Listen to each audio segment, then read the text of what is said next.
প্রতিবেশী দেশ ভারতের কট্টর হিন্দুত্ববাদী দলগুলোর লাগাতার বিক্ষোভের কাছে নতি স্বীকার করে বিসিসিআইয়ের নির্দেশ, কলকাতা নাইট রাইডার্স দল থেকে বাদ দিতে হবে বাংলাদেশের তারকা মুস্তাফিজুর রহমানকে। সেই নির্দেশনা অনুযায়ী তাৎক্ষণিক সিদ্ধান্ত দেয় কেকেআর। এরপর থেকে শুরু হয় জটিলতা, মুহূর্তেই চির ধরে দুদেশের বন্ধুত্বে। এর পরিপ্রেক্ষিতে নড়ে চড়ে বসে বাংলাদেশ সরকারও। কোনো যৌক্তিক ব্যাখ্যা ছাড়া ভারতের এমন আচরণে আইপিএলের সম্প্রচার বন্ধের ঘোষণা দেয় তথ্য ও সম্প্রচার মন্ত্রণালয়। দুপুরে এক বিজ্ঞপ্তির মাধ্যমে এমন আদেশ জারি করা হয় মন্ত্রণালয়ের পক্ষ থেকে।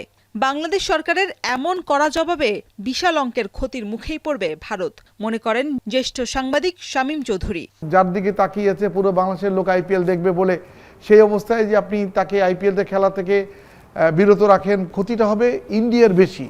এই কারণে যে বাংলাদেশের ভিউয়ারশিপটা তারা হারাবে। মার্কেটিংটাও সেই ক্ষেত্রে তাদের যে বিপণন আছে, অ্যাম্বুশ মার্কেটিং, তারা যেটা করে তাদের পণ্যটাকে এখানে বাজারজাত করে, সেই জায়গাটা ধাক্কা খাবে।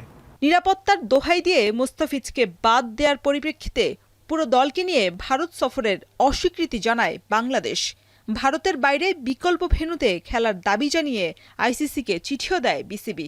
24 ঘন্টা না পেরোতেই ভারতীয় গণমাধ্যমের খবর, সূচি পরিবর্তনের পরিকল্পনা করছে ক্রিকেটের নিয়ন্ত্রক সংস্থা।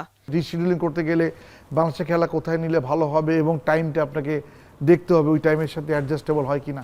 এটা আইসিসি করা সম্ভব, আইসিসি চাইলেই পারবে এটা। ভারত তো একটা টি-20 ওয়ার্ল্ড কাপের বড় ধরনের একটা বাজার তারা হারাবে, আইসিসিও হারাবে। আর একটা বড় ব্যাপার হচ্ছে কি, যে সামনে আমাদের ইন্ডিয়ার টিমের আসার কথা, সেটা একটা রিশিডিউল 1 বছর পিছিয়ে এই সেপ্টেম্বরে চলে গেছে। সেটা যদি তারা না আসে, এক্ষেত্রে ক্রিকেট বোর্ড একটা বড় ধরনের রেভিনিউ নষ্ট করবে।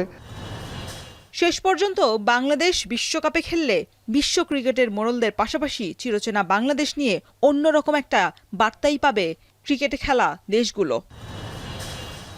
শরীফ রওশন, এখন।